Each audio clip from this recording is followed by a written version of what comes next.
The headlines you need and the conversations that shape your day. From the news desk to the digital space, we have got you covered. I'm Pauline Verzosa, and welcome to Morning Matters. Now, first on the news, the Philippine National Police has filed criminal charges against one of the suspects in the shooting incident at San Jose National High School in Tacloban City. The charges include 3 counts of murder, 3 counts of frustrated murder, and multiple counts of serious physical injury. Under the Juvenile Justice and Welfare Act of 2006, children aged 15 years old and below who commit an offense are exempt from criminal liability. Instead, they may undergo intervention and rehabilitation programs aimed at preventing them from committing similar offenses in the future. Meanwhile, those above 15 but below 18 years old may also be exempt from criminal liability unless authorities determine that they acted with discernment. But for the families of the school shooting victims, no suspect should escape accountability. During his visit to the victims' family in Tacloban City on June 24, DSWD Secretary Rex Gatchalian assured them that justice and accountability will be pursued. Kanina narinig nyo, malaking bahagi ng dalamhati ng pamilya ay yung sa usapin ng legal. Tinanong nila ako kung may assurance ba na yung 14-year-old na assailant ay at large pa ba, na ang worry nila baka parang wala lang. Ang inassure ko sila na yung dalawang suspect o yung dalawang assailant ay nasa kustodiya na ng DSWD. Kami sa DSWD, susundin namin kung ano yung nasa alatuntunin ng batas. Pero nasigundahan nila ng ibang anggulo, yun nga, yung parents, yung responsibility ng mga adults sa bahay na yun, kung bakit may baril na nakakalat, bakit may access yung mga bata sa baril. Clearly, may negligence in that aspect. Now, so police authorities have said that they have built what they consider a strong and airtight case against one of the suspects in the Tacloban shooting, yung 15 years old. And they said this case is based on forensic evidence, witness testimonies, and digital communications. If you can remember, there were circulating online yung mga text messages, supposedly conversation ng dalawa on how they were planning the attack during that day. So, and of course, a lot of some lawmakers have already spoken and shared the things that they think would actually help the situation. Senator Win Gatchalian said, actually I was able to talk to him earlier today, and he said he reiterated the passage of the Social Media Security for Children Act. This seeks to ban social media for children under 16 years old. And he also said na dapat dagdagan yung mga guidance counselors, security guards sa school, and that's what Senator Raffy Tulfo said as well, di ba? Put security cameras, CCTV sa mga schools, magkaroon ng mga metal detectors, and of course this would require budget, di ba? So kailangan din maglaan para doon. We're seeing many different reactions to this incident. Our lawmakers, again, the discussion on whether or not to lower the age of criminal liability. I think Senator Robin Padilla is proposing to lower it to 10 years old. Senator Kiko Pangilinan, Senator Sherwin Gatchalian, even I think Representative Chel Jokno are against lowering the age of criminal liability, but also just the way schools or LGUs are now responding to this. I think in Quezon City, the PNP, QCPD, they're pushing through with initiatives, more police visibility, police personnel, security personnel deployed, roving security operations. There are now information campaigns regarding anti-bullying, emergency preparedness, campus safety, but also, is this what we're becoming? Na we have to now take precautions and teach our students, our children, what to do in an active shooter situation. Yun nga, di ba, I told you that's my fear also. It's just going to be the norm. That's why dapat itong mga guidelines na ito, yung mga sinasabi ng mga lawmakers, ay sana hopefully will help the students, also the children. Because social media and online games are not, it's just part of the story. Ang dami, if you look at it on a broader lens, ang dami talagang dapat intindihin. So many factors. And families here of the victims are pushing for accountability and justice. A lot of the parents are saying dapat hindi lang yung 15-year-old yung maging to be held accountable. They also want the 14-year-old gunman, or C alias Nash, to face the full might of the law because based on the investigation, yung parang nagpaputok kasi siya ng more than 40 bullets, right? So sabi ng isang parent, baka itong 14-year-old pa nga daw yung nakapatay, but because of the law, because those under 15 are exempt from criminal liability, baka wala pa siyang maging consequence talaga. Definitely, wala. Doon sa, doon sa screenshot ng kanilang conversation, they were aware that they wouldn't be facing any criminal liability. So we don't want, of course, minors to use this as an excuse, to set a dangerous precedent that just because they're not liable under the law, gagawin na nila tong mga heinous crimes. So it's good that we're talking about this because there have been back-to-back incidents already of violence. In 1 week alone, there have been 4 school-related violence, including that stabbing incident in Negros Occidental. So we should take a look at the influences, the factors that are coming into play.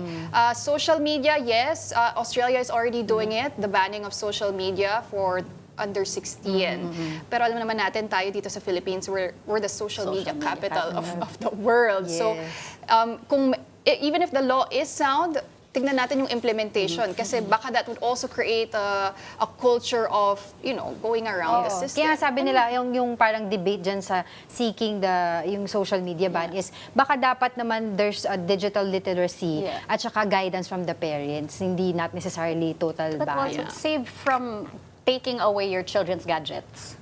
How else are you going to monitor? Like, do you cut off their data? Do you cut off their internet? When they go to school, when they go to the other house, to their friend's house. Pero who knows what do they what they Pero do there there? are parents who do this on their own. Like they don't allow their children to hold gadgets. Parang may gadget time yan. Or you can use your tablet for 1 hour. Yeah. And after that, that's it. For kids, For I know they kids. do But that, like right? But for what if for high school, teenagers? yeah, teenagers Kasi 15 years old, second year high school, grade 9. Yes. But you cannot just take away the gadgets because they also use it for school, di ba? All right. Now, in other news, Rene Baterbonia, one of the 2 Ateneo student athletes who drowned during their team building activity in Dipaculao, Aurora on June 8 has finally been laid to rest in his hometown of Tacloban, Agusan del Sur. Rene's mother, Rovelyn, could not hold back her emotions as she broke down in tears during the burial. She struggled to let go as her son's coffin was being closed before it was finally brought to his final resting place. Fans of the late basketball player also joined the funeral procession to honor their idol. And like Rene's family, they continue to call for justice and accountability over his death. Meanwhile, at the CIDG, Ateneo de Manila University President Father Bobby Yap has finally presented himself to the investigation. The PNP CIDG is expected to wrap up its investigation into the drowning incident today. Of course, our heartfelt condolences still to the families of Rene Baterbonia and Divine Adili. And seeing the image of his mother, his family, mourning their loss, laying Rene to rest, it's so heartbreaking because you don't want to see any parent mourning, burying their child, mourning the loss of their own child. So, understandable din naman yung mga nasabi nung mother ni Rene when she laid him to rest. She said words of like, wag mo sila patutulugin. Hanggat di makuha. Oo, hanggat hindi makuha yung mga sagot. And some are pointing out, baka parang harsh naman, di ba? But it's understandable because Bigay until nyo na now, yun sa kanya. Can I blame the mother Bigay though? nyo na Because yun. Diba? Bigay nyo na. Hanggang ngayon, they don't have closure, they don't have answers. But the good thing is that the CIDG plans to wrap up its investigation today. They've already interviewed over 100 witnesses, resource persons, and they will be submitting their findings tomorrow. Yeah, and we've also seen the PNP and the CIDG reconstruct the quote-unquote crime scene. They were in Dipaculao, Aurora, so they were there to determine the sea conditions, the distance from waterline and high tide conditions, the location of each player and coach and witness. So they based this on the security footage. They also checked, were there enough warning signs? Were there yung safety audit to validate presence of warning signs and required emergency safety measures along the beachfront area. And we've heard from Interior Secretary John Vic Remulla saying, yun na nga, by Friday, by tomorrow, they'll be ready to present the case to the DOJ for filing. So, But if you can see also yesterday, during that yung funeral nga ni Rene Baterbonia, may sinabi rin din yung mommy niya na parang, porket mahirap kami, hindi pa rin sila humihingi ng tawa. Diba? Okay, we understand there are already investigations going on, pero iba pa rin yung puntahan mo yung nanay eh. Diba? Before anything else, bago po kayo naging admin ng Ateneo, bago po kayo naging ganito, etc., we are all human beings. And diba, ang parang feeling ko, ang hinihingi lang doon ng nanay niya ay maging makatao tayo. Diba? And until now, after so many weeks, diba, have passed already, wala pa rin lumalapit sa kanya, diba, to give her full details of what happened. So, you can understand yung frustration niya, yung hinanakit niya. And seeing in the social media yung photo na dalawa from this side, June 4, when she, you know, she brought him to the airport. Tapos June 24, diba, parang sobrang nakaka-ano talaga, ang sakit sa puso. But of course, yun nga sabi ng PNP, they will file cases to mostly 10 to 11 individuals, mostly mga staff members ng university basketball team. And CHED also is issuing a show cause order sa Ateneo because they actually failed to submit documents sa hinihingi nila for their own investigation. So we'll see what's going to happen pa rin. all right. Meanwhile, global oil prices fell sharply on Wednesday, with Brent crude settling at its lowest level since before the start of the Iran war. Reuters reports Brent crude dropped more than 4% to $73.74 a barrel. U.S. West Texas Intermediate also fell nearly 4% to $70.34 a barrel. The decline came as supply concerns eased, with more oil tankers exiting the Strait of Hormuz.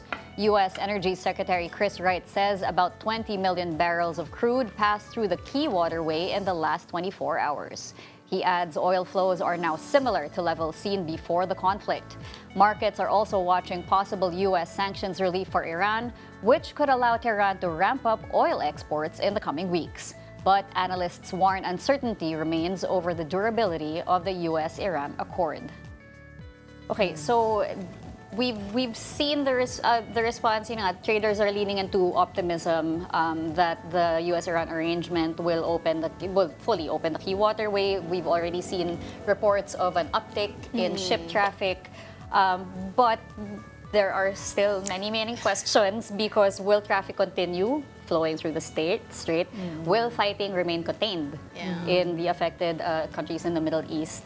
But here in the Philippines, we just saw a massive price rollback noong June 23. That's Tuesday, yes? So gas went down from 3.90 to 5.90 pesos. Naramdaman ko. Salamat I felt that.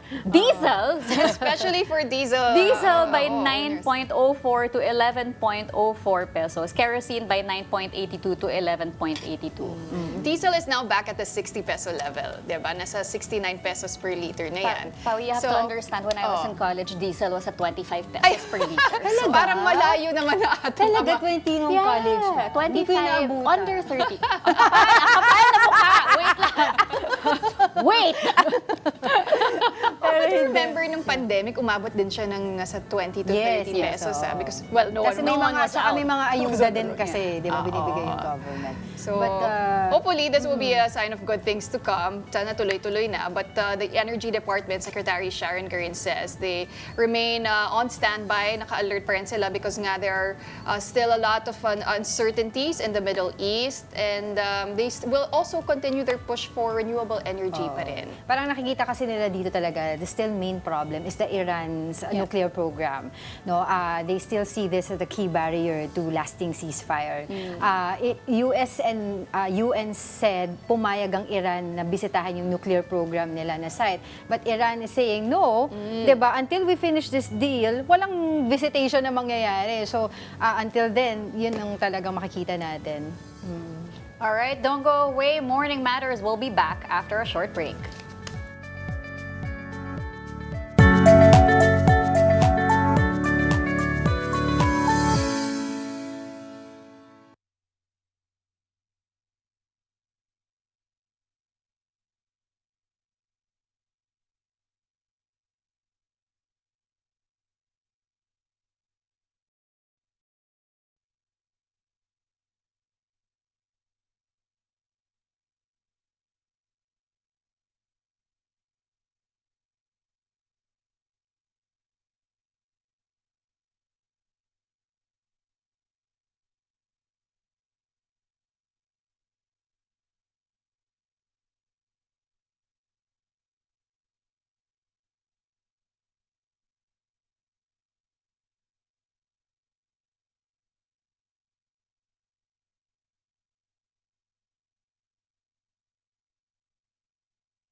Good morning and welcome back. You're still watching Morning Matters here on One News.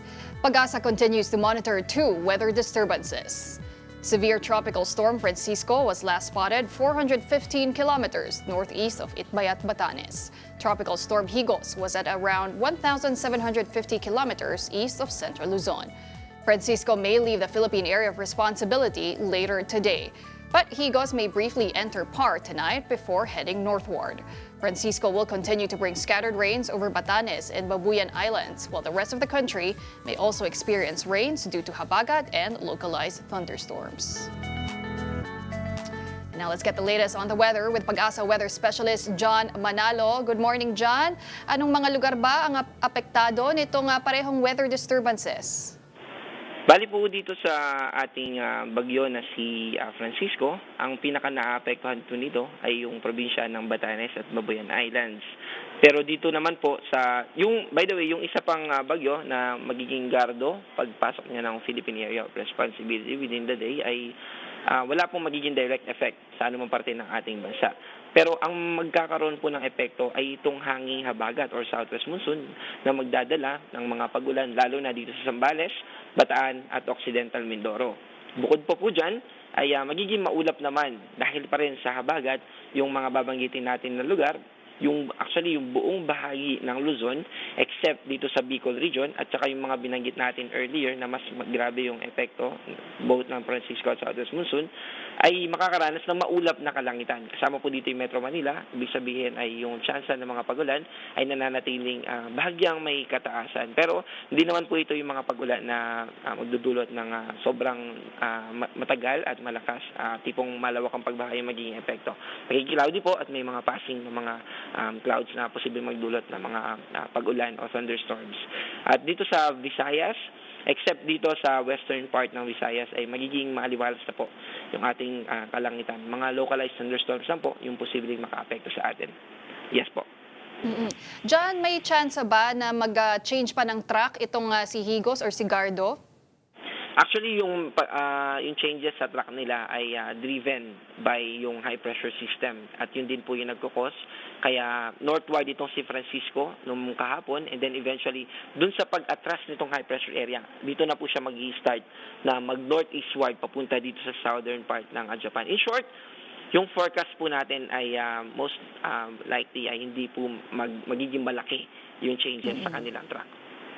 Sabi mo nga dyan, hindi magkakaroon ng epekto itong si Gardo sa ating bansa, pero ang magkakaroon ng epekto ay yung habagat. Dyan, gaano ba kalakas ang ulan na dala nitong habagat at hanggang kailan natin mararamdaman ang epekto niyan?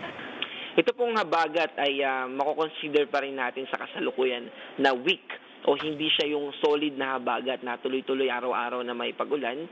Kahit na habagat at rainy season tayo ngayon, ay ibig po sabihin nito ay yung lakas ng pag-ulan ay hindi po kasing grabe nung mga habagat na ine-expect natin. Yes po. Oo, and John, hanggang kailan natin inaasahang maramdaman itong dalang habagat nga? Ito pong habagat ay patuloy na makakaapekto dito sa Metro Manila at sa malaking bahagi ng Luzon hanggang bukas.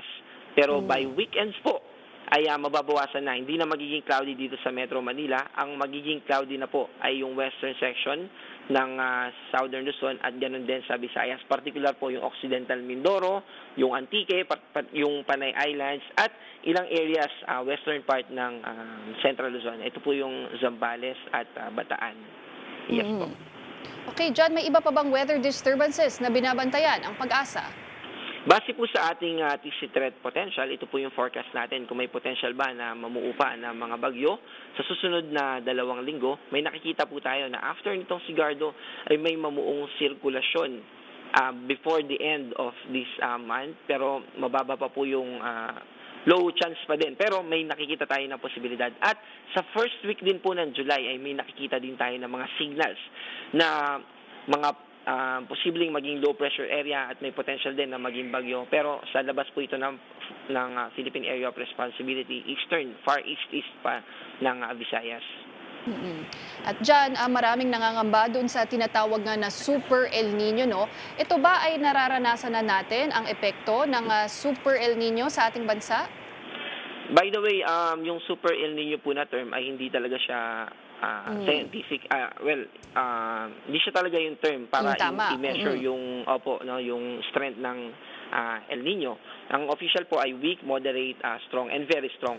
Siguro po yung ibang scientific community na sinasabi na super ito kasi may potential po ito na maging comparable dun sa mga nakalipas na very strong El Nino. So kung nararanasan na po natin, unahin po natin El Nino na ba? Yes po, El Nino na po. Nag-declare na po ang Pag-asa. So nararamdaman na ba natin ngayon ay hindi pa po ganun ka-direct. Meron pong dalawang response na posibleng idulot yan dito sa Pilipinas kapag ganitong season. Una po, yung mga bagyo ay mag-form siya sa Central and Eastern Pacific. Ibig sabihin, yung formation ng mga bagyo ay malalayo po sa Pilipinas. Ibig sabihin, mababa yung chance ng pag-landfall niya, pero yung paghila niya ng habagat ay nananatili na posible dahil yung mga nagpo-form na bagyo during El Nino ay relatively stronger in terms of intensity as compared to those that have formed during La Nina. Pero yung mga nag-form naman during La Nina ay mas malapit sa Pilipinas, mas malaki yung tendency na mag-landfall. In short, although in general, yung El Nino ay nagdudulot ng drier condition at mas mainit, ito naman po kapag June, July, and August, may potential naman na kahit El Nino ay magdala ito ng relatively malalakas na mga pag-ulan over the western part ng ating bansa. So nakaka-apekto na po ba ito ngayon? Hindi pa po directly or hindi pa ganun kalakas, pero mas mararamdaman po natin itong epekto ng El Nino before by the year end, sabihin na natin last quarter po ng 2026 and hanggang sa following year. Kumbaga sa Burr months na. Okay, but for now, thank you very much for that update. That was Pag-asa Weather Specialist John Manalo. And in other news, law and technology advocate attorney Josel Batapa-Sige said children below 15 years old who commit offenses are not exempt from accountability.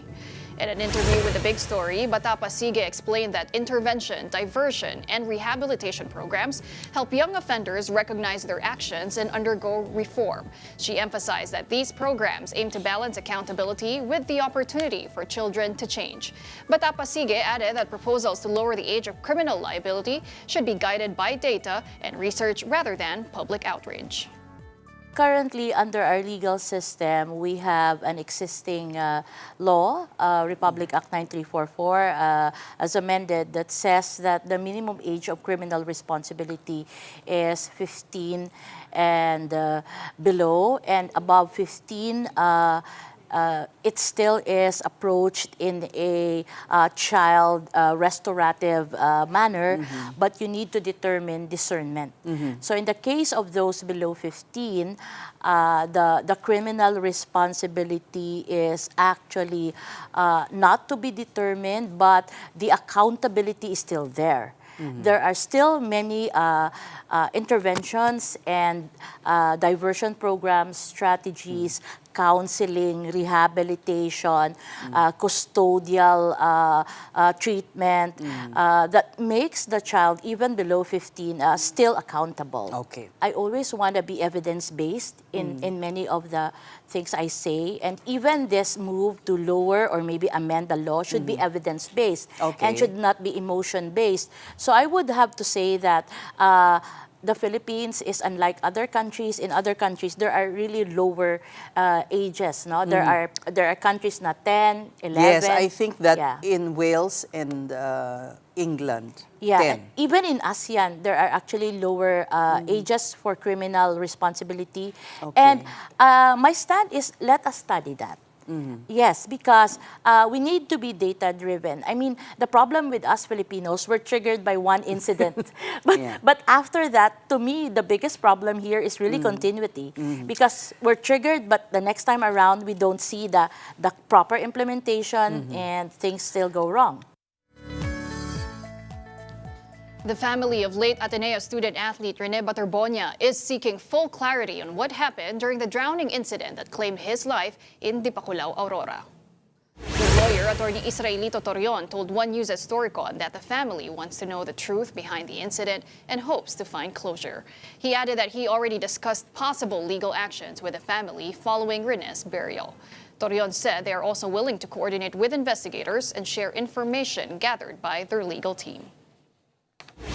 They really want total honesty sana. They want to know what really happened. And they do not have a full picture yet as to what really happened, whose fault was that. And yun kasi ang napansin ko at sinabi nila sa akin na gusto talaga nila. They want to have a blow-by-blow account as to what happened, and then they should admit fault if ever there was fault. Yun ang gusto ng mama eh. And apparently, she wants to know everything so that there will be closure on her part and on the part of the family. Believe it or not, nothing of that sort happened. No? Nothing of that sort happened. Yun nga nagtataka kasi Atenean din naman ako eh. As an Atenean, I believe in my school and I believe in the tenets taught by our school. And nagtataka lang ako nung pati ako, binablock nila to go inside. I was hoping that, sige na lang, hindi na lang tayo magpasok. I was hoping that they would give them a full account as to what happened, and then perhaps mag-say honestly ng sorry, ganon, kung meron may mga pagkakamali. Pero walang nangyari daw na ganon. Walang nangyari na ganon kasi nag-field ako ng mga, prior to the burial, nag-field ako ng mga lawyers ko dito. They were with the family 24 hours. No? Walang sinabi si Mami, Rovelyn, nang ganon na may sinabi sila. Hanggang kanina, nakita niyo naman siguro kung merong mga representative ninyo yung hagulhol niya. At the time nung inilibing na talaga si Rene, I think marami yan na-quote ata na marami namang kasing nakakita doon. And meron siyang hinagulhol talaga na mga salita na medyo nakakatindig balahibo po.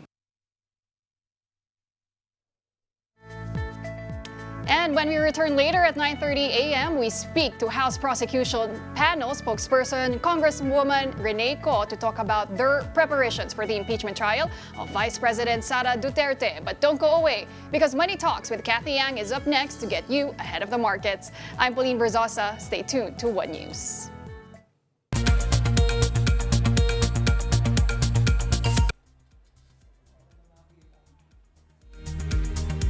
Welcome to Money Talks. I'm Kathy Yang, your intel on the Philippine markets and the economy. In the headlines, the Philippines may become one of Asia-Pacific's growth laggards, with the economy's expansion seen to slow to 4.1%. The Philippine Sovereign Wealth Fund Maharlika Investment Corporation moves to shore up energy resilience following a Middle East conflict-linked oil shock. Rafael Jose Consing Jr., President and CEO of Maharlika Investment Corporation, joins us live. And the Bangko Sentral says lending growth may remain subdued throughout the year amid higher borrowing costs.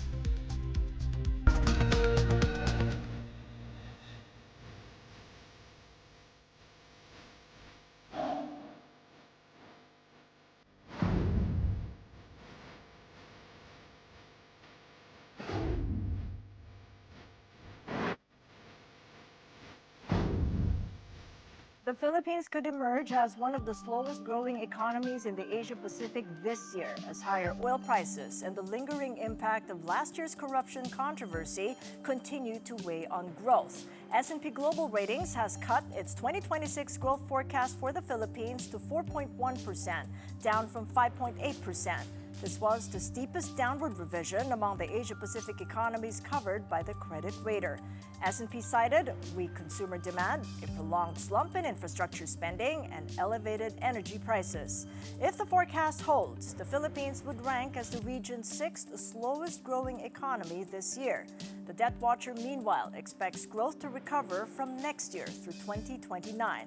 That assumes tensions in the Strait of Hormuz ease and oil prices stabilize. It warns that a longer disruption could drive oil prices higher and further drag economic growth. Global oil prices fall to their lowest since the Middle East conflict started. Benchmark Brent crude down 1/3%, sitting at $73 per barrel, while Tex West's Intermediate also falls 1/3% to $70 a barrel. Brent and WTI are within this range when the Middle East war erupted on February 28.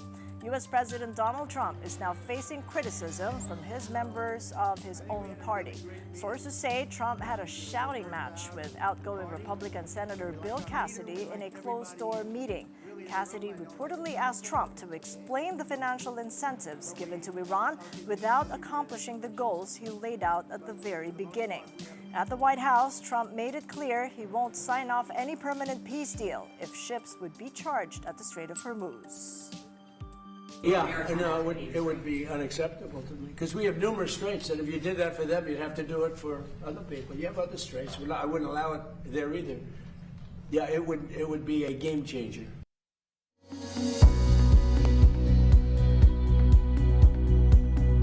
The Philippine Sovereign Wealth Fund Maharlika Investment Corporation moves to shore up energy resilience to keep another oil shock happening. With us for more, Maharlika Investment Corporation President and CEO Rafael Jose Consing Jr. It's good seeing you again, Joel. Welcome back to the program. Thanks for having me on. All right, so picking up from our fireside chat, that was last week at the Philippine Blockchain Week. I know that you said Maharlika's job in this oil shock is to build energy resilience, not to play the oil market. Just very simply put, what is the strategy of MIC in a situation where we're seeing now declining global oil prices? That's a great question. I think that the needs of the country actually does not change, regardless of the movement of oil prices. As we've laid down from the very beginning, we've had really a short-term, a medium-term, and a long-term response, and we've already executed on our short-term response by providing a loan for the purchase of commodities, for the purchase of oil to Petron, which is the only the only refinery in the country. The medium-term response remains to be the storage strategy that we're currently working on with PNOC. And PNOC and ourselves are currently leading it, obviously with the directions coming from the DOE, and that remains to be there. In fact, the way I see it is, the lower oil prices today, in fact, is an opportunity for us. I wish we had enough storage capacity for us to be able to begin building up inventory over time and to be able to build up an SPRF. Because Strategic Petroleum Reserve Fund, which has that's exactly long been in the making. So what difference will it make with Maharlika's capital stack? Well, Maharlika won't, in fact, be involved in the SPRF itself, in the management thereof. A law is currently being written, and let's wait for the details of that law when it's finally passed. But that said, government is not stopping there. They're currently putting together this group, getting basically a consortium composed of government entities and also the private sector in order for us to be able to build that storage tank platform. Again, part of our medium-term response. The long-term response really is being able to look at where a big portion of that fuel demand is coming from. And that is the SPUG areas that we have been focused on even prior to the war starting. And this is basically involving upgrading the transmission loop in Mindoro and eventually also building one in Palawan. And the reason for that is they are currently being powered by largely diesel, right? In the case of Palawan, they're roughly about maybe 90% diesel powered. In the case of Mindoro, they're probably about 60% diesel powered because they also do have hydro.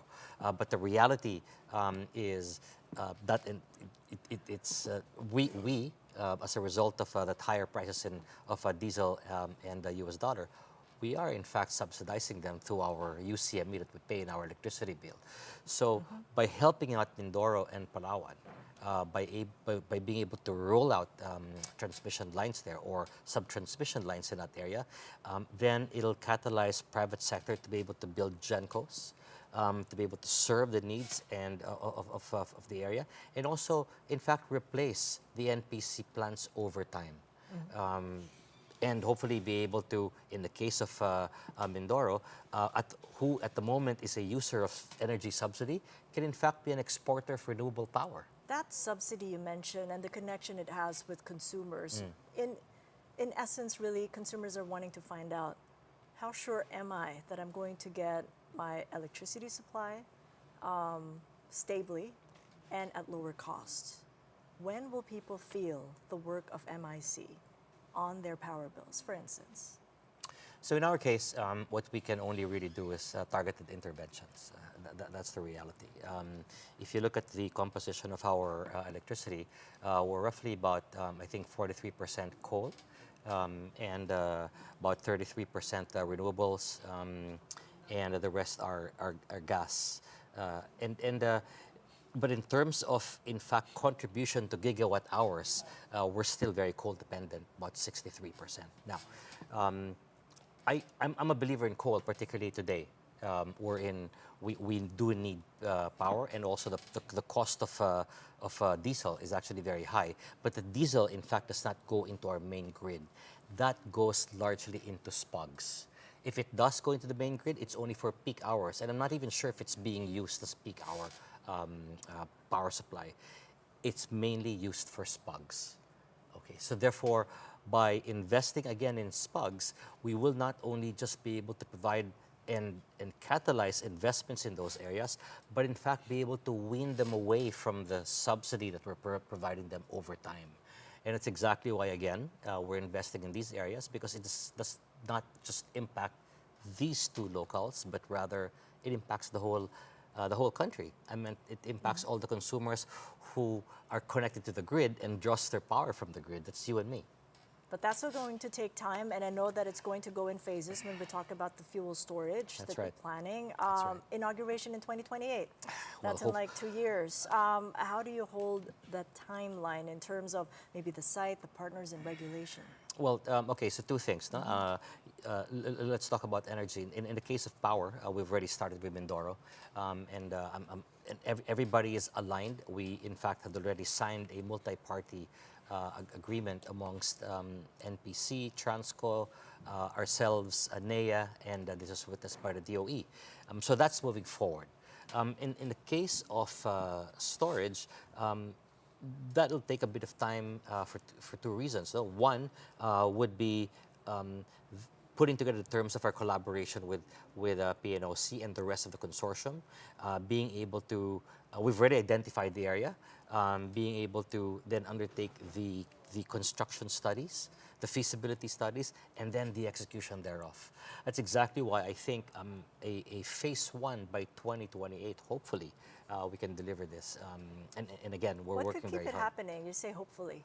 Well, again, you never know what the future holds for us. But the reality is we will work very hard to be able to deliver this by 2028. And the same with Mindoro as well. So we've got 2028 as our very important deadlines to be able to deliver these two very important projects. Now, where does the common user terminal come in then? Because that's a very interesting part of the Strategic Petroleum Reserve. How would that work in practice? I mean, who owns the asset?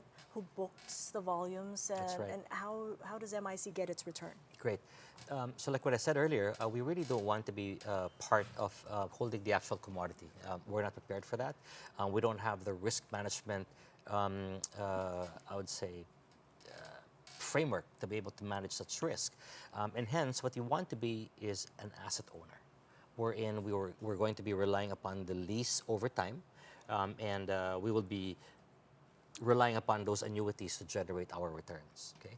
Now, that means basically building this common user storage tank farm, and that in turn, hopefully, through the private sector, will have as potential customers the suppliers of oil, who today would have to bring it from elsewhere. But in fact, by staying here or by keeping their inventories here, we will then be able to gain access to it. And also, if you look at what the Japanese have done, they have got three petroleum reserve funds, one of which is they built a tank farm, and these are being leased by suppliers, and they have to maintain a minimum level of utilization or what's inside the tank. That's being used commercially, but they have a right over those during periods of emergency or during times of energy duress.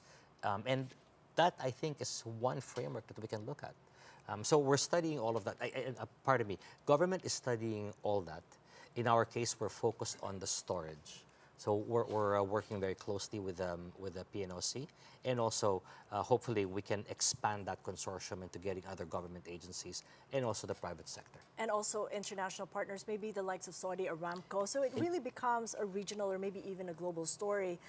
We've come from the ASEAN Leaders Summit with that intent to build the ASEAN Petroleum Security Agreement. Correct. How does MIC see its role evolving in becoming a part of the regional energy security strategy for ASEAN with us as chair? That's a great question.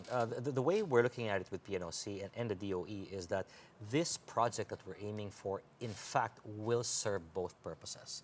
So hopefully it can plug in into the ASEAN network, but at the same time, it also serves the needs of our own, our domestic needs.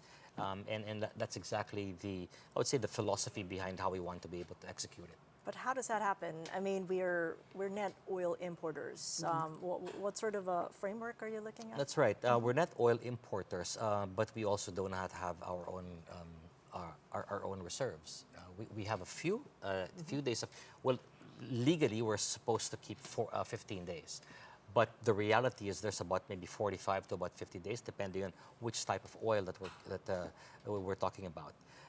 Now, that said, it's a function of the size of your tank farm. In the case of PNOC, their land is actually quite ideal for two reasons. Number one, it's adjacent to the refinery, so therefore, if there's going to be a need for those crude, which is what you want to be able to keep for your Strategic Petroleum Reserve Fund, and use that refinery to be able to derive finished products and put that in a finished product storage platform. Now, again, the role that we play in this entire, I would say, space is being able to organize and convene all of these potential stakeholders. Because the reality is that the capital that we can put in is really quite limited given the size of our own fund. So therefore, again, we can only do targeted interventions. We've got the ability to convene, and we also have the vision that we think to be able to execute it the way we're doing it with Mindoro. The original vision of Maharlika is to invest in infrastructure That's in general, correct. because That's that was correct. before the oil That's shock. correct. That's correct. Put us now into perspective, the energy investments you just laid out there. What percentage of the Maharlika money is energy, and what is the percentage that is not? Okay, that's a great question. Now, let's talk about the first point. So it was originally intended for infrastructure. That's absolutely correct. Now, infrastructure, however, when executing it, in fact, is a very broad term. If you're talking about hard infrastructure, then the template, I think, should have been the NIIF of India, because that's exactly what India did. They created a fund and invested only in hard infrastructure. But we don't have such capital. Neither do we have such assets. Thus, when we came in and we looked at it within the context of our limited capital, we said we will enter into infrastructure, but also look at the different sectors and define infrastructure accordingly. So when it comes to energy infrastructure is about rolling out transmission lines through supporting them through NGCP, and also being able to roll out sub-transmission and also distribution lines insofar as the SPUGs are concerned. That's infrastructure. When we talk about tourism, for example, tourism infrastructure, it's not about building like roads, for example, because you already have conglomerates doing that, right? So therefore, our capital is no longer required. Very good island airports, there's also private capital coming inside that. So therefore, insofar as tourism is concerned, we need to be able to redefine infrastructure in a different way, right? That suits basically what that particular sector sector needs, and how we can then intervene. Okay. Now, going back to your next point, the way we've allocated capital, or the way we're looking at capital allocation, is by way of risk. So we defined it as we have a single investment risk limit of about 20%, which is also our original sector limit. And then we also have, if we deem for that sector to be extremely important to the economy at that point in time, we can then put in an additional tactical 10%. So thus, for any particular sector, we can expose ourselves for about to about 30% of the entire fund. Okay, now, Perhaps because of depending on the context of the time that decisions are being made, these limits are in fact are being set by the board. Right? So therefore, if the board sees that there is in fact a need to adjust that, or redefine how we allocate that by expanding the definition of energy, then and energy within power or fuel at LN infrastructure, then you're in fact able to widen that allocation out of the base that you have. So again, that's something which I would have to defer to the investment committee. We will be making our recommendations, and Stevie Kuning, who chairs that committee, and alongside directors Eric Cruz and the director Rolly Peñaflor, they would have to decide what to eventually approve and recommend to the board. Let's take a look at the dividend payments so far Sure. remitted. You've now remitted large dividends to the Treasury over the past 2 years. Let's pull that up. We're looking at 1.45 billion fiscal 2024 and 1.38 billion for 2025. That just came out 2 Mondays ago. That's 75% of net earnings for each year, exceeding the 50% minimum required for any government-owned and controlled corporations. The president will be delivering his State of the Nation address on July 27. What sort of a narrative would you like to hear from him on the signaling and commitment of MIC to its role in the Philippine economy? Well, I personally think it is in fact in the same area that we're focused on, which is energy. You know, energy is just extremely so important, particularly in today's environment. If you take a look at their GDP, you know, it's really suffered because of what's happening around the world. And if you have about 70% or 73% of your economy being driven by household consumption or consumption, what we're aiming to do by energizing or laying the groundwork for SPUG areas to be energized is to in fact create purchasing power and investment capacity in those areas. Consumption and investment are two extremely important components that impact GDP, right? And I think whilst the president may not say it that way, the reality is he's extremely conscious of it. And that's exactly why his focus on energy at the moment, particularly now rather, is laser. He's laser focused in this Given sector. all these investments then, are you hoping to maintain 75% remittance of cash dividends, or do you think you'd have to pull that back so that you could deploy the money, Maharlika money, into those investments? That's a great question. So what we've distributed is 75% of distributable retained earnings.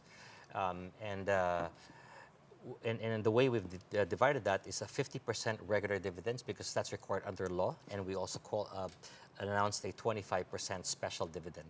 Now, but the 25% special dividend is really was meant to meet two objectives. So one, if you look at what our law is trying to achieve, is in order for Maharlika to be able to contribute to today's generation and for future generations. Okay. Now, within the context of the government's own requirement, we feel that being able to pay a dividend today is our way of being able to contribute to today's generation, and also the increase in NAV, which we're compounding over time, is which arises out of our investments, is what's going to be preparing, what's going to be serving future generations. So yes, we've paid out dividends, but we are in fact compounding net asset value through the value of our own investment. So, like for I think for the next time we report, you'll start seeing equitized earnings from Asian terminals, which was not there previously, right? So hence, it'll come, you know. So right, these compounding impact will come, and I think at some point in time we can become a large contributor to the nation. At the moment, we can only do targeted interventions, which are impactful, but I think the impact will grow and compound over time.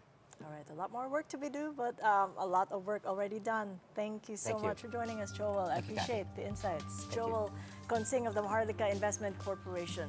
Well, lending growth in the Philippines is expected to slow this year. This is higher interest rates and continued uncertainty over the Middle East conflict make both banks and borrowers more cautious.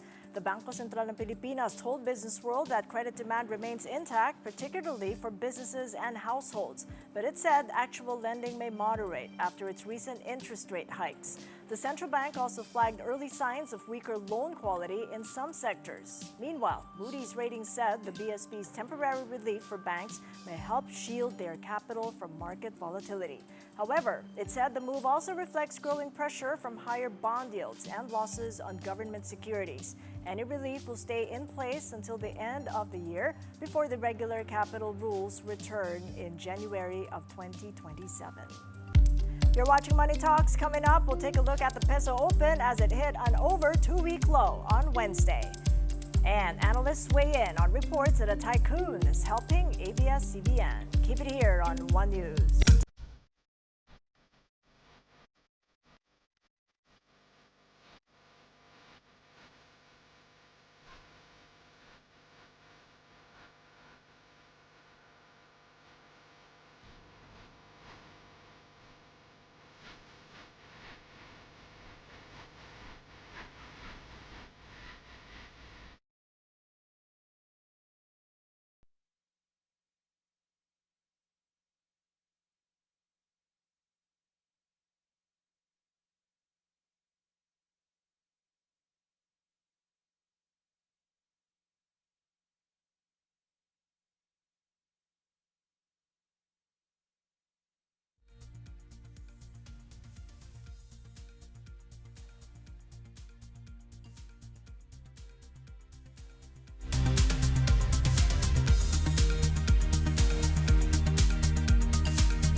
Welcome back to Money Talks. I'm Kat Liang. A quick check on the Philippine peso and see how it's done. On Thursday, it is a tad stronger, 61.53 to the dollar. The peso extended its decline for the 6th straight day, weakening yesterday by 20.1 centavos to settle to over a 2-week low at 61.552 against the greenback.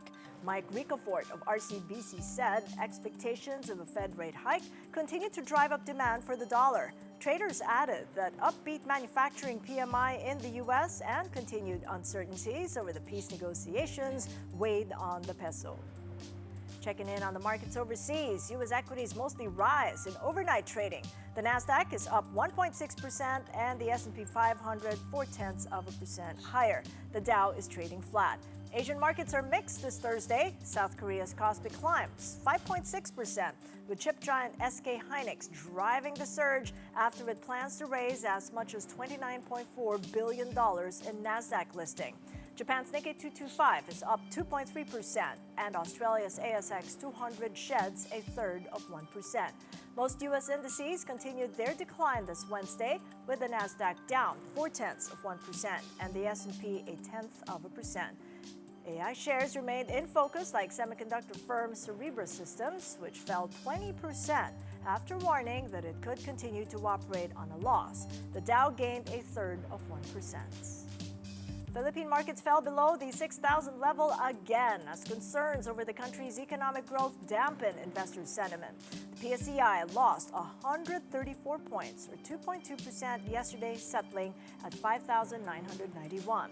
Regina Capital said the market reacted negatively to various lowered growth forecasts. The DBCC, for instance, has cut its forecast this year to 3.5% and 4.5%.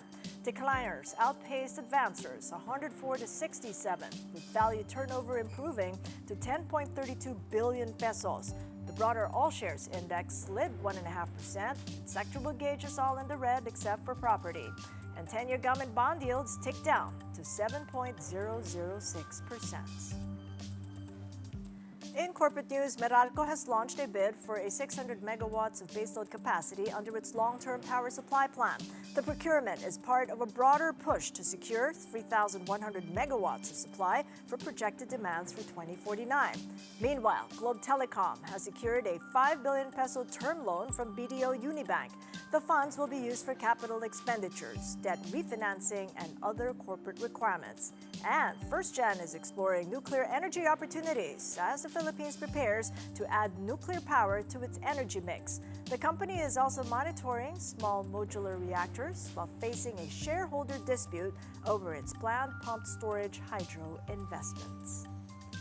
Over the past days, reports have circulated that a tycoon may come in to support ABS-CBN Corp to address its liquidity crunch, coming in as a so-called white knight. The Philippine Star business editor and columnist Iris Gonzalez wrote that ABS-CBN Chairman Emeritus Gabby Lopez has been in talks with a tycoon who has a sprawling conglomerate and owned media assets before.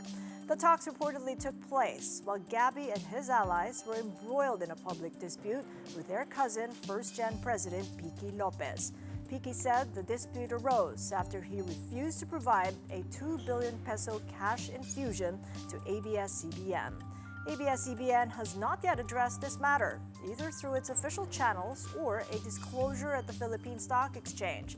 Analysts are weighing in on this unconfirmed report, given that ABS-CBN still supposedly needs at least 1.5 billion pesos to address its liquidity gap and 8.5 billion to pay interest-bearing loans and borrowings due this year, according to Philippine Star.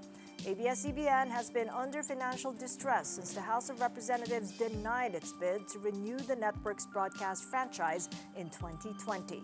Ron Acoba of Trading Edge notes that ABS-CBN has shed 89% of its market value since it lost its franchise, and its stock declined by 97% since its all-time high of 65.60 pesos per share back in 2015. Acoba says ABS-CBN's recent market activity suggests that there is no white knight presently in the picture or that any transaction is still in its preliminary stages. On Wednesday, ABS-CBN dropped 2% to settle at 179 pesos per share. Investment coach Julian Tarobago says the White Knight will be purchasing ABS-CBN's vast media assets. Jafet Tantiangco of Philstocks Financial and Josh Bailon of First Resources Management note that a White Knight will provide fresh cash for operations, given that the company's current ratio is averaging at 0.64x. Meantime, Kyle Garcia of First Metro Securities notes that if the rumored White Knight is Enrique Razon Jr., he may be positioning ABS-CBN into something larger.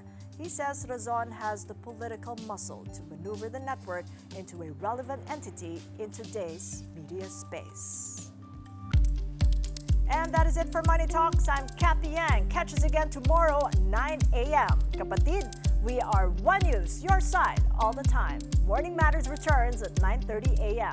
Have a great day ahead. I'll see you tomorrow.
Good morning mga kapatid, I'm Angela Lagunsad Castro. The House prosecutors want the sealed BIR box opened as the impeachment pre-trial conference enters its fourth day. The box is expected to contain tax records of Vice President Sara Duterte and her husband, Attorney Man Scarpio. Prosecutors say the documents may be used for the article on alleged unexplained wealth. But Senate Clerk of Court Renato Bantug says only the impeachment court can decide whether to open the box. For now, he says it is not yet part of the evidence. If the matter is not resolved during pre-trial, the box may still be marked during the trial proper. Despite the lengthy marking of evidence, the impeachment court still expects the trial to begin on July 6.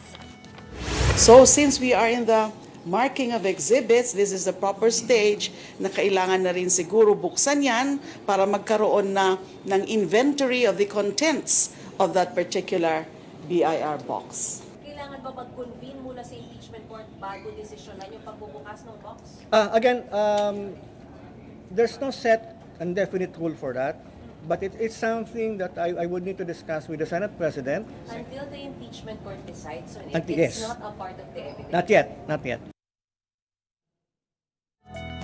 Joining us now is Representative Rene Co, spokesperson of the House Prosecution Panel, to discuss the latest developments in the impeachment pre-trial conference. Good morning, Congresswoman Co, and thank you for joining us again. Thank you, Angela. It's nice to be here back in the program. Of course. But, Kong, where are we now in terms of marking of the evidence? And ano po ba yung naging main objective on the fourth day of the pre-trial conference?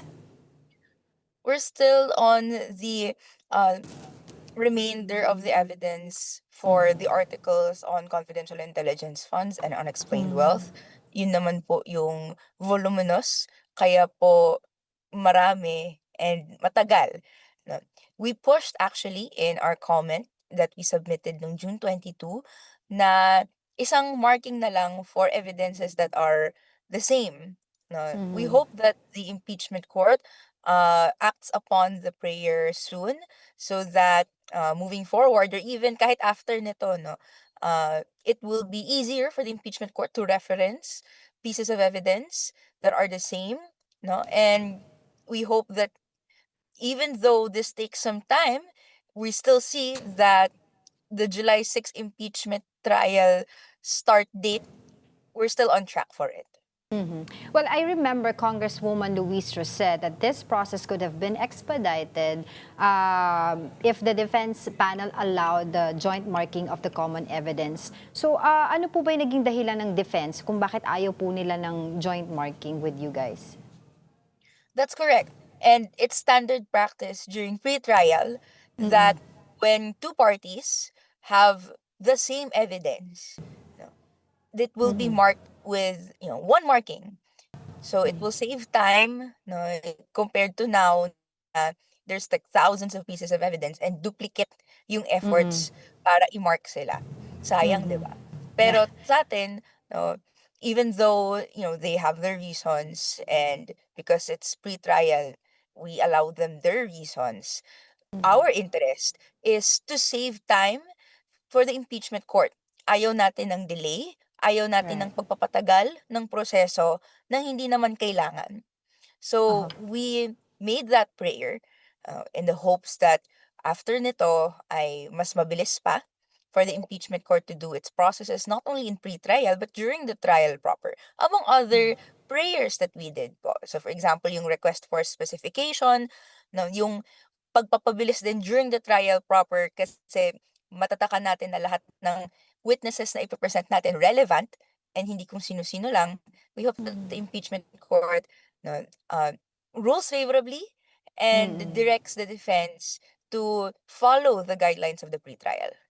Right, but Congresswoman, speaking of delays, based on the current pace of the pre-trial, is July 6, the start date of the trial itself, doable pa? Yes, that's still doable and we will push for it to happen. No? We've been waiting for too long. No? Taon-taon na tong hinihintay natin, pinupush natin na mangyari yung paglilitis para po yung mga alegasyon galing sa mamamayan. Mga tanong nila, they see their day in court. So, if the reasons for delays not only during this pre-trial proper, no, pero even before in the House Committee of Justice proceedings, kapag every turn fa-file lang ng Supreme Court case, yun yung mga uh, strategies ng defense, we will make a stand that constitutional processes, accountability processes, cannot be delayed. No, they have to be done forthwith. Kailangan silang tapusin, kailangan silang i-pursue hanggang dulo. But when do you expect the impeachment court to release the pre-trial order? Well, according to the Senate calendar, the pre-trial proper will end today, no? Hanggang today siya. So, inaabangan natin kung kung masusunod ba ito. But nonetheless, and it's usual practice na ang pre-trial order, lalabas naman yan basta before trial. No? Right. So, we have July 6. So, we hope na may konting period of time bago yung actual July 6 para mapag-aralan ng both parties yung laman. Pero it will be sufficient basta before trial proper naman. So what happens next once the pre-trial order is issued, Kong? The pre-trial order should provide the stipulation of facts that are common to both parties. So, ibig sabihin kung ano man yung nakalatag doon, yun na yung hindi nila kailangang i-prove. Kasi yun na yung common between both of them. Andun din yung wording of the issues. Andun yung mga witnesses that essentially yun yung preliminarily nilista na may schedule sa impeachment court and yung evidence that's been marked. So, because nalatag na yun lahat in the pre-trial order, meron na tayong sense kung ano yung daloy nito. Kung ano yung articles of impeachment na uunahin i-explain, sinong witnesses Right. yung sasalang in a particular day. Supposedly, meron din tayo dyan schedule, no? So, ilan yung trial dates na inaasahan natin, etc. The strategies of both parties should be more clearer, or even kaya nilang mas makapag-strategize pa because of yung na-release. Pero para sa atin, no, ang interest naman natin, magtuloy-tuloy yung Right. proseso hanggang matapos natin siya. I remember talking to Representative Terry Ridon the other day, and I have asked him about the green box of BIR. Should it be opened, and part ba yun ng inyong marking of evidence? And he said, oo naman. But you have guys need to discuss kung i-open ito o hindi because it requires a process. Ano po ba yung proseso na yon, and what made you decide, or the prosecution panel, to open the sealed BIR box in the pre-trial stage? In broad strokes, yung process would require an executive session para pubuksan. Pero I'm sure that the impeachment court or even the clerk of court may have instructions or may have directives kung paano siya buksan in accordance with Senate rules or Senate practices. So, inaabangan din natin yan, no? But in the meantime, yung pagbukas ng box, we're of the interest na gawin siya. Kasi that's still, no, evidence that can be considered and may puwang sa court na, or at least sa impeachment court and the processes that we do, na gawin siya. Actually, noong, if we remember during the House of Representatives Committee on Justice discussions on the box, this representation was one of the minority that voted to open it, in the House. Pero because nag-vote sila na sa Senate na lang po buksan, we hope na duly ma-consider siya, no, bilang bahagi ng evidence. At the end of the day, this should contain, no, some information that should corroborate yung na-present na natin so far. For example, yung SALN ni VP Sara Duterte, kung may discrepancies man dito or kung inline pa siya dun sa SALN and paano natin yun itatagpi doon sa unexplained wealth niya. Supposedly, kung ano mang laman ng box na yan, it could help sa pag-corroborate ng evidence na yun. But does the impeachment court need to convene first for this box to be opened? Ano po ba yung parang pinaka-proseso nito? Ano ba yung mas maganda? Ano yung significance na dapat gawin na proseso? Because I understand that this box contains a lot of documents, no, BIR or tax-related documents. Unlike doon sa naging pagtatalo noon during the impeachment trial of then President Erap Estrada, isang envelope lang yun eh. Ito, it requires a lot of unsealing, di ba? Tama po ba yun, Kong? We leave it to the good discretion of the Senate to act accordingly para mag-go through the process of unsealing the documents. It is to be noted, however, that the pre-trial order is going to be released or issued by the impeachment court. So, yung nakaharap sa atin ngayon during the pre-trial conference is the clerk of court. He is empowered to do that. Pero ang gagawa ng order will be impeachment court. So, kung may desisyon na pwedeng gawin yung impeachment court, baka po pwedeng simulan doon sa pre-trial order. And of course, meron po bang resistance from the defense panel pagdating sa pag-open itong box na to, Kong? Well, right now, we're not seeing yung pinaka-argument ng defense kung why or why not. But kahit ano man yan, prepared yung House prosecution to defend yung mga naging positions niya para po pagsilbihan yung support of the articles of impeachment. We see and we think that opening the box will support that. So we will fight para mangyari yun. All right, so what are the other requests in the manifestation of the House prosecution panel in terms of opening and marking the evidence in the pre-trial period? We requested alongside yung na open na common marking, no, request for specification for the purposes why certain witnesses are introduced or all witnesses of the defense are introduced. It is our observation that the purpose listed for introducing a witness is so general.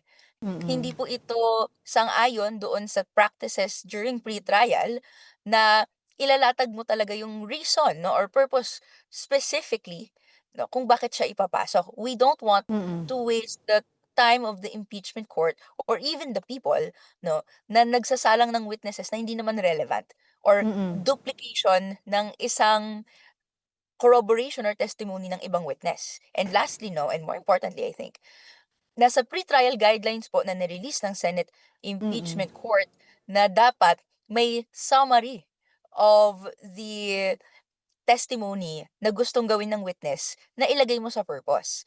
That is not observed by the defense. Hindi natin nakita yon. Napaka-general ng stated purposes nila for all witnesses halos. No?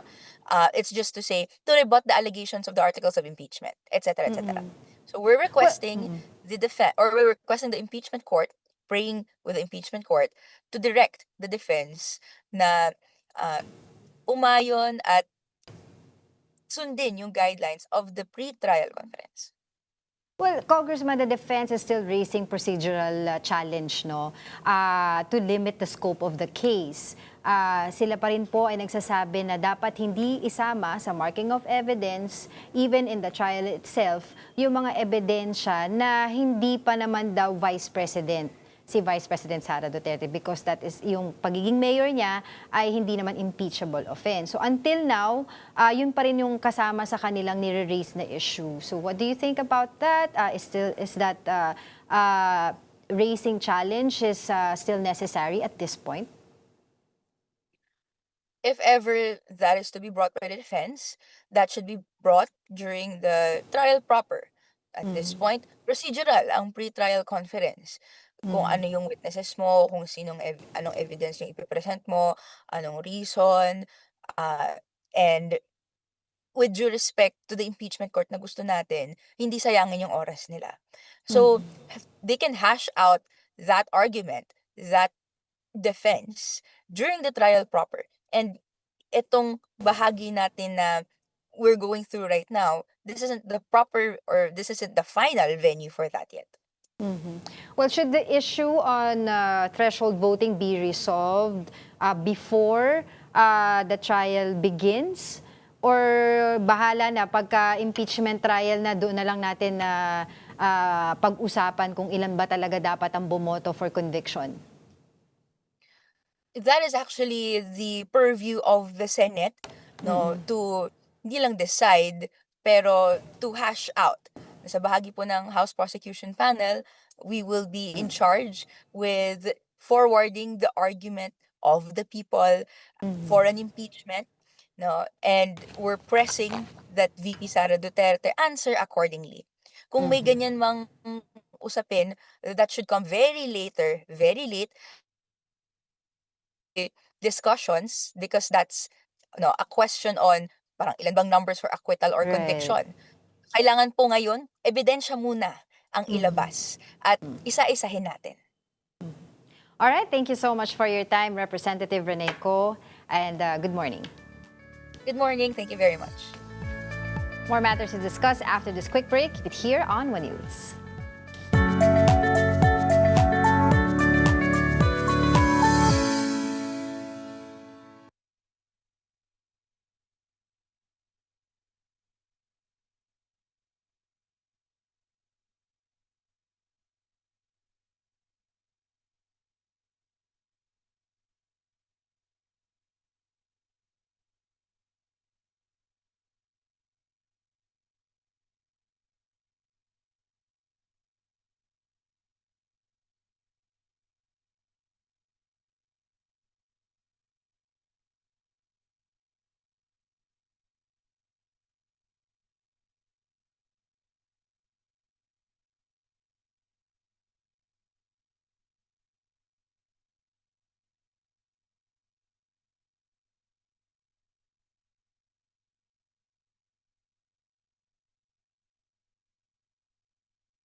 Good morning. You're still watching Morning Matters here on One News. Interior Secretary John Vic Remulla is set to hold a press conference today regarding the shooting incident at San Jose National High School in Tacloban City. And for more details, let's bring in our mobile journalist, Jazz Paredes. Jazz, ano nang latest dyan? Yes, Pauline and Cheska. Ngayon ay inaabangan nga natin ang magaganap na press con ni DILG Secretary John Becimulya kung saan nga ay mapag-uusapan ng updates kaugnay ng Tacloban shooting incident na kinasangkutan na dalawang minor de edad na suspect. Sa ngayon ay inaantay natin kung ano nga ba yung kanilang magiging pasya regarding dito sa dalawang suspect. Ngunit ang huli nating nakuhang update ay sinampahan nga ng reklamo. Ito nga 15 anyos na si alias Rod dahil nga dito sa Juvenile Justice Welfare Act ay sino mga 15 years old and 1 day pataas ay maaaring mapanagot sa batas. Ngunit sa ngayon ay hindi ang 14 anyos naman na suspect ay inaasahang sasailalim sa isang intervention program dahil dahil nga siya ay 14 years old pa lamang. Sa ngayon ay hawak ang dalawang minor de edad ng DSWD. Ngunit sa ngayon ay tinitingnan pa natin kung ano ang magiging pananagutan. At kung may magiging pananagutan nga ba ang mga magulang nitong dalawang minor de edad dahil ayon sa ating kapanayam kahapon kaya Secretary Remulla, hindi pa raw nila ito masabi sa ngayon dahil hindi pa tapos yung investigasyon. Ngunit ang mas tinitignan daw nila ay yung culpability nitong may-ari nitong mga baril. Dahil kagaya nga ng nauna niyang sinalaysay at nauna nating impormasyon na ang may-ari nitong ang 9mm Glock na ginamit ng 14-year-old na isa pa lang policewoman na tiyahin nitong suspect ay nasa restricted custody at agad na release sa kanyang duty habang ito namang may-ari ng revolver na ginamit ng 15 anyos na si alias Rod ay sa ngayon ay hindi pa natitrace kung sino ang may-ari, ngunit napag-alamang straight ang serial number at noong tinrack kung nasaan ang location nitong serial number nito, imbis na sa Tacloban, ay nakitang nasa Bohol ito. Sa ngayon na tinitingnan pa kung bakit duplicate yung serial numbers at bakit dalawa yung na-trace na baril. Sa ngayon, yan din yung ating alamin mamaya kung na-trace na ba, kung fake at kung sino nga ba talaga ang nagmamay-ari ng revolver na ito. Okay, Jess, may iba pa bang dapat abangan sa investigation naman doon sa pagkamatay ng Ateneo student athletes na sila Rene Baterbonia at Divine Adili?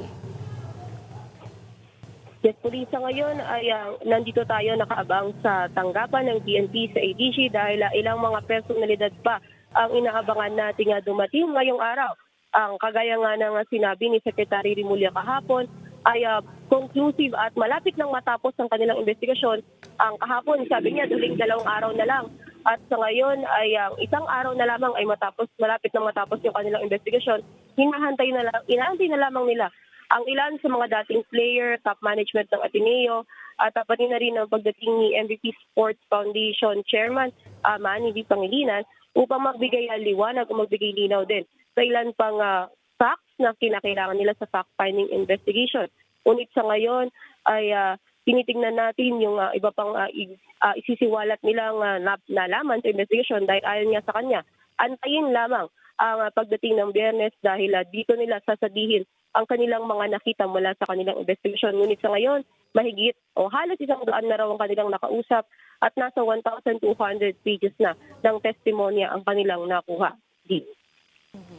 All right, thank you very much for those updates. Was mobile journalist Jazz Paredes. Now, at this point, let's now head over to the House of Representatives for the latest. Mobile journalist Amy Atienza is now reporting live on the ground. Amy, go ahead. Yes, Amy? Okay. We'll try to get her back on the line.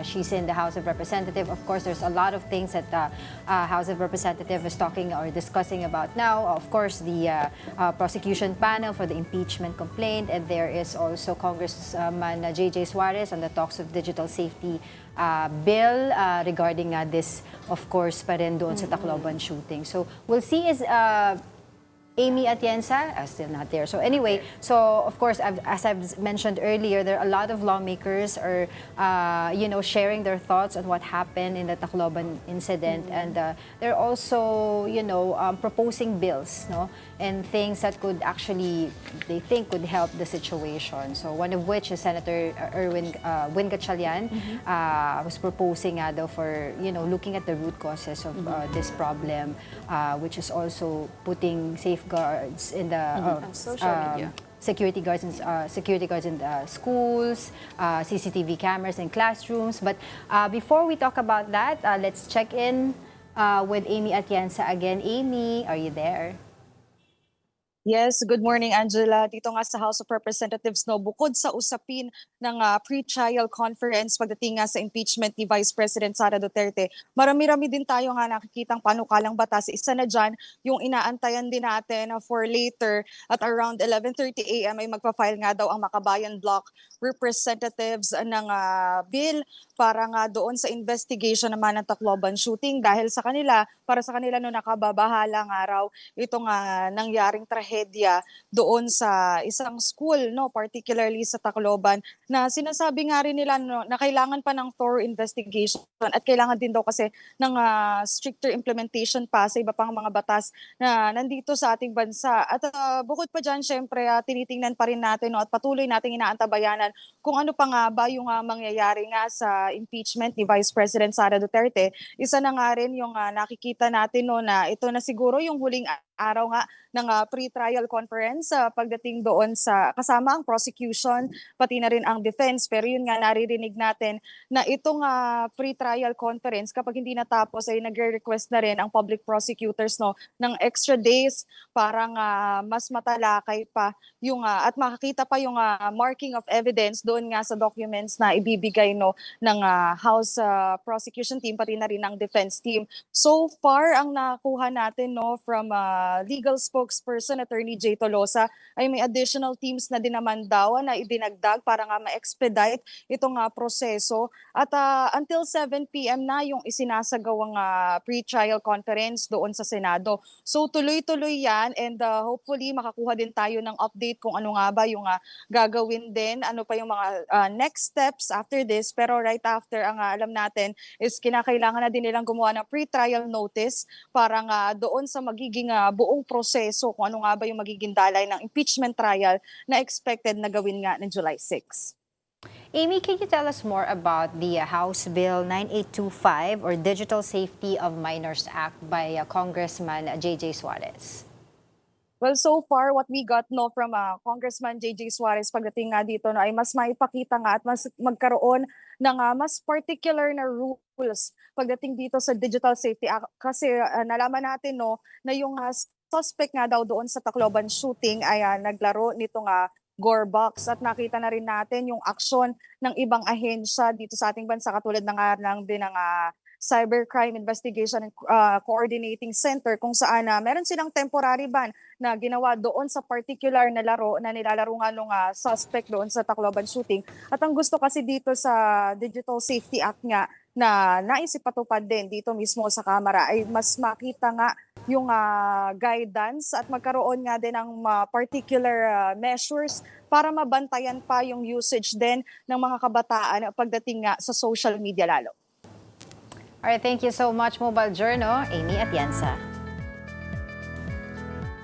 The Philippines has rejected China's claims against the 2016 South China Sea Arbitral Award.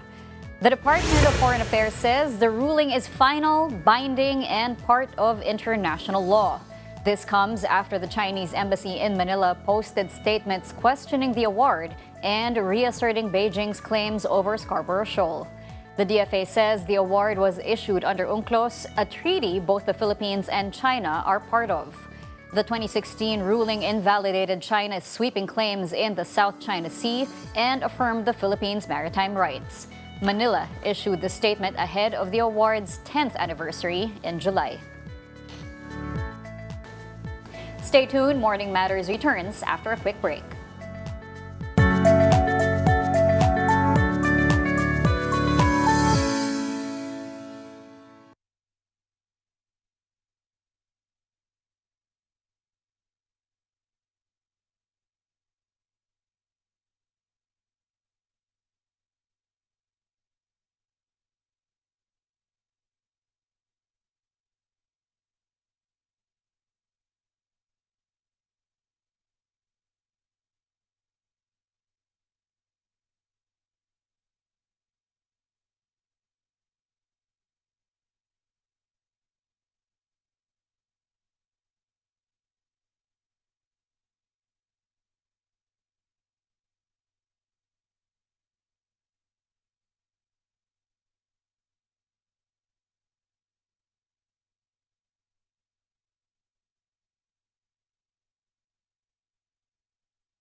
Good morning. You're still watching Morning Matters here on One News.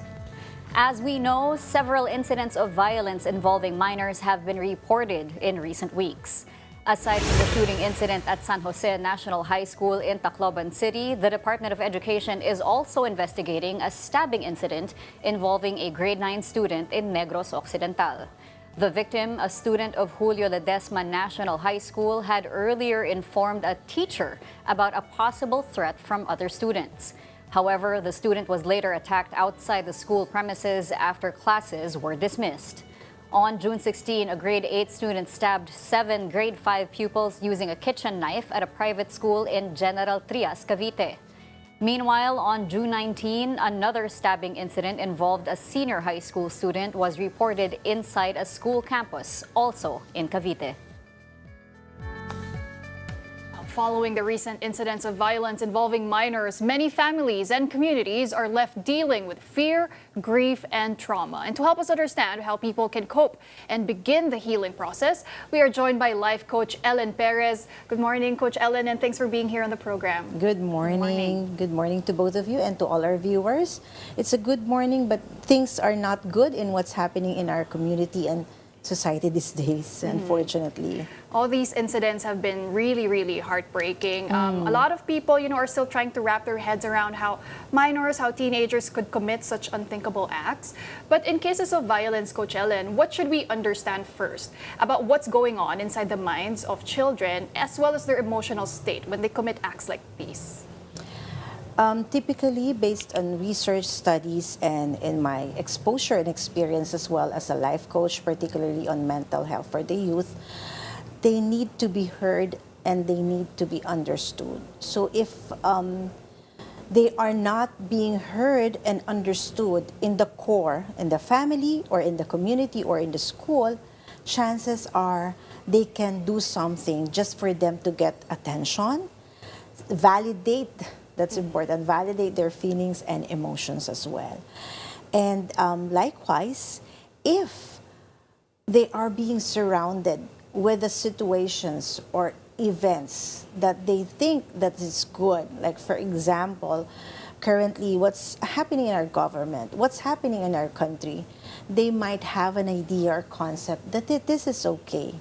It should be fine to do such things for me to get attention, for me to get the validation I need, So these are they were not, given the right culture, right conduct. They were not able to observe or see the right behavior growing up. In terms, you've mentioned validation, and this seems to be a larger problem for the youth today, because back in the day, validation came from your groups of friends or your family or whatever, but now it's put on a pedestal, it's put on the global stage. Social media, you post things. How many people actually believe what's posted on social media? You only post the good things, or most of the time to get the likes and everything. What adjustments need to be made in terms of addressing this? So number one, I would like to recommend and suggest, definitely, we may call it policing or not, but it's really vital and important that the family, the parents would really have a connection and communication. So before you make some reprimands, you really have to connect to your children.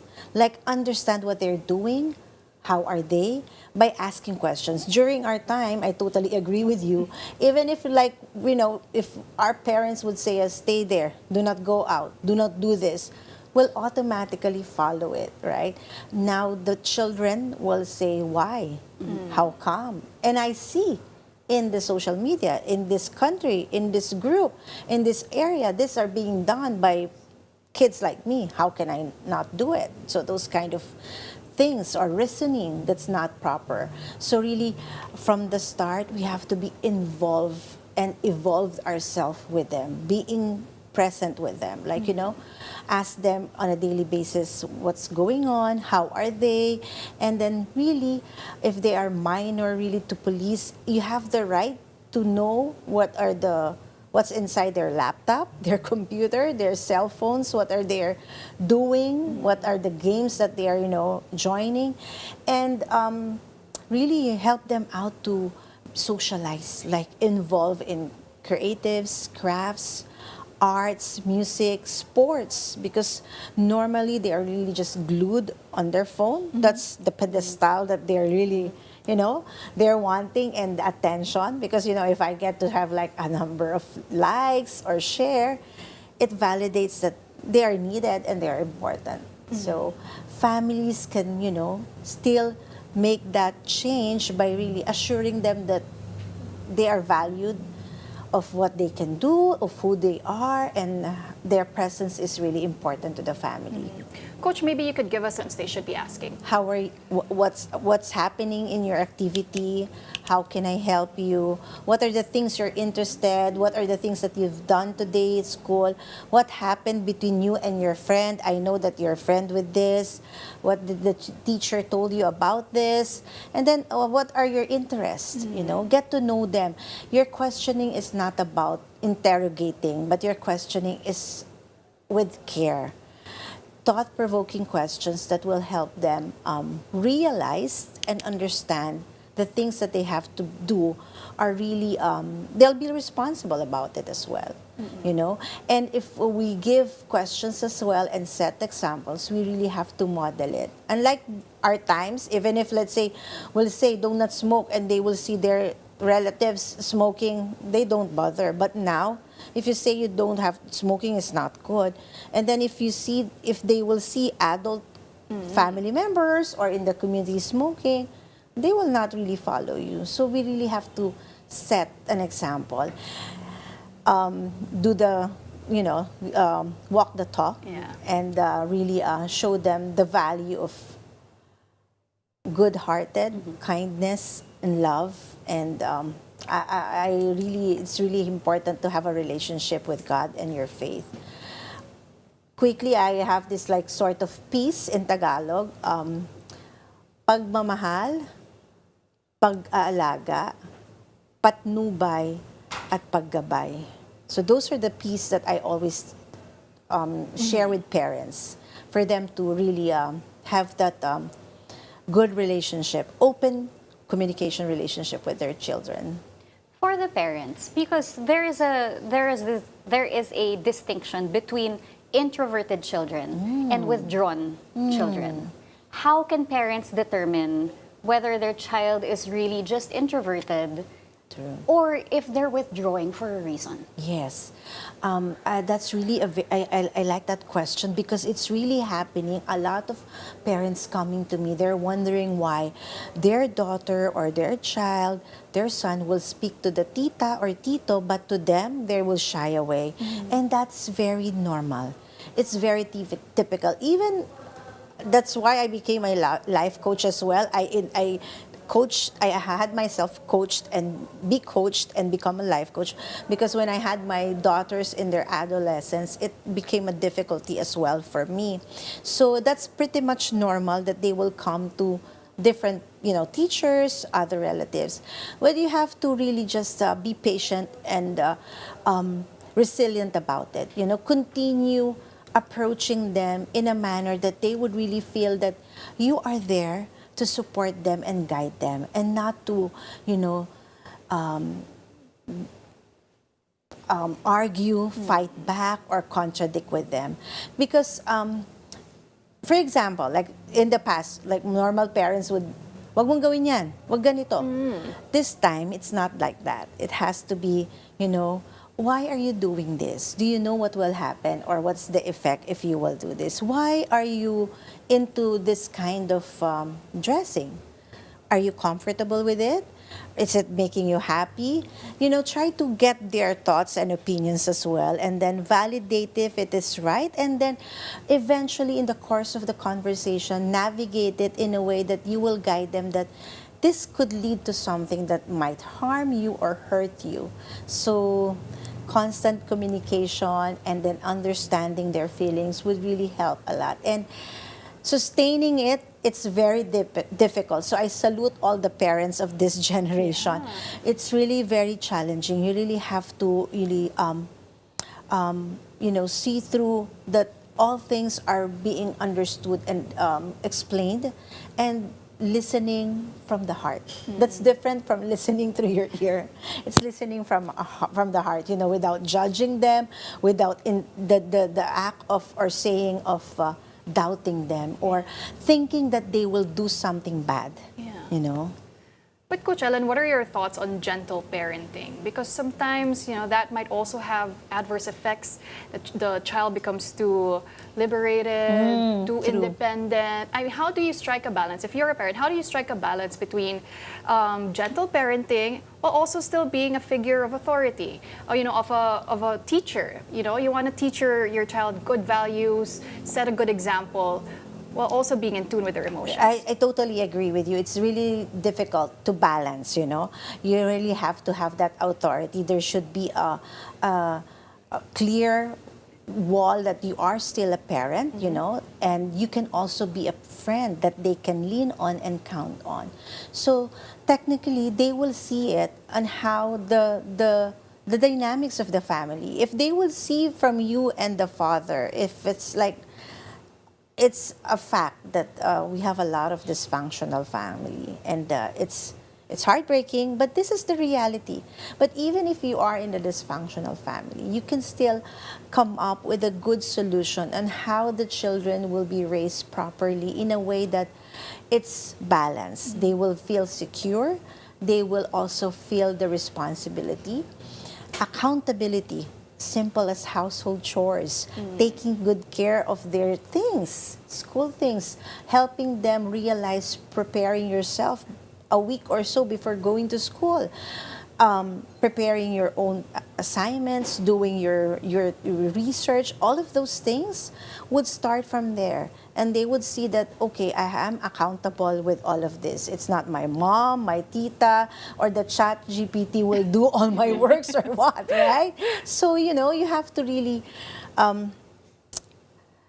let your voice be heard in a manner of, there's care and at the same time authority, that at the end of the day, if this didn't happen, you come up with some guidelines, I mean, like if these things didn't happen, this would be the outcome. This would be the result. You will confiscate your mobile. There's no data or Facebooking or social media for the rest of the week. Those kind of things. At least they will be mature enough to take accountability and responsibility. But in terms of dysfunctional families, children often don't know where to find the kind of support that they may not get at home. So when they do go to school, how can teachers recognize? Because most of the time they won't speak up. They won't say definitely. that they're from a bad home, that they won't say that things are tough at home. So teachers, who are the only other adults who pretty much see them every day, what are the signs that they need to look out for, that maybe this child needs a little bit more attention? Correct.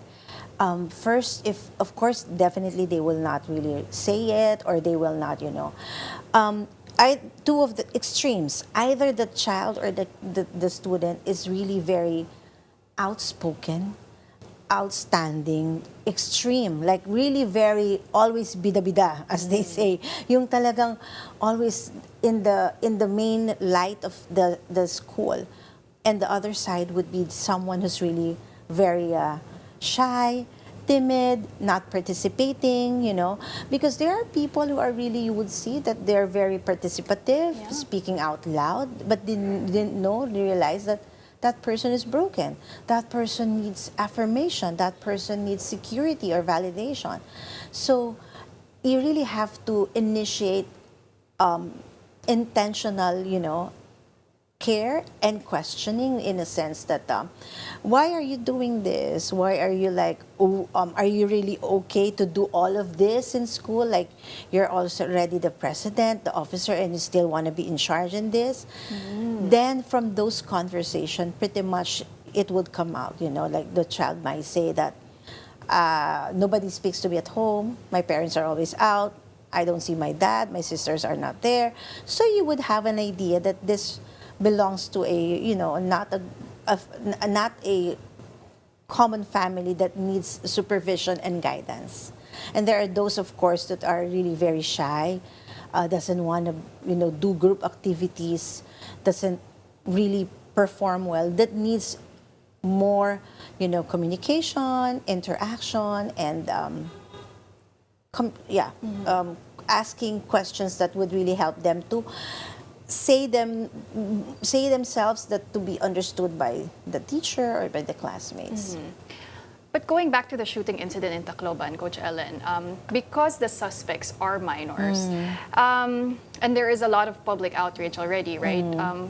People are demanding for accountability and for justice. But for you, how do we balance compassion while also ensuring that there will be justice for the families of the victims? Is there still room for empathy and understanding? Is rehabilitation more effective than punishment? What's your take on that? Honestly, as a life coach, I had experience of rehabilitation, and I truly believe in rehabilitation. I have someone very, very close to me. I have to send it to a rehabilitation for character reform. And this is what our family, the community needs to understand. Rehabilitation is for character reform. Meaning to say, yung kanilang personality, walang na value, walang na ano sa kanila, na itanim na good values. So it has to be reformed. And the rehabilitation can do that. And yes, definitely, they have to be accountable on it after rehabilitating them and making them, molding them to really have that value of relationship with God, respecting authorities, families, also the teens of their age as well, valuing life, So they are not really, they don't have that concept. So it's important that they will undergo rehabilitation and then make them accountable as well.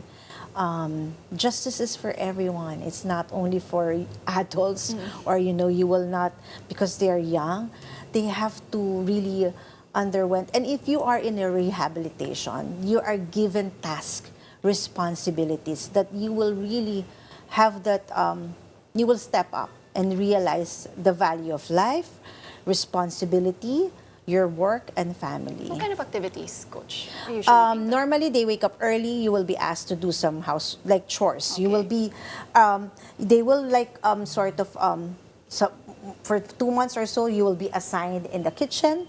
For another month or so, you'll be in the library or in the computer. You'll do several tasks, and then eventually, and if you didn't do your task, you have punishment. You have some, punishment that they will do, and they will inform the parents who put you in the rehabilitation. Coach Ellen, we've talked about the minors that have committed, acts. Unfortunately, but what about the families? What about the loved ones who are the ones experiencing the loss? Because their grief, their pain, and their anger, it's completely justified. Yes. But how do they move on seeing that these children who took away their loved ones are being rehabilitated, are being given a second chance? This kind of trauma is really difficult. It's a journey that will never end. The family, honestly, should be taken care as well. In fact, as of the moment, as we speak, they should, government should be reaching out to them, and they should be provided therapy as well. Talk therapy, counseling, because it's a grieving under trauma. I mean, like the passing of the children is not expected, and it's not something of an illness. It's a tragic incident, and so this is heartbreaking. Parents should really undergo therapy, counseling, and at the same time, support, financial, spiritual, mental, all aspects should be there as well. They should be treated really with care and intentional love as well. All right, well, we still have many questions here for Coach Ellen, but unfortunately, we've run out of time. For now, thank you very much for sharing your insights with us. That was Life Coach Ellen Perez. Don't go away. Morning Matters. We'll be back after this short break. Keep it here.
Good morning mga kapatid. You're still watching Morning Matters. Now, that's it for today's news. But before we go, that was a very insightful discussion we had with Coach Ellen.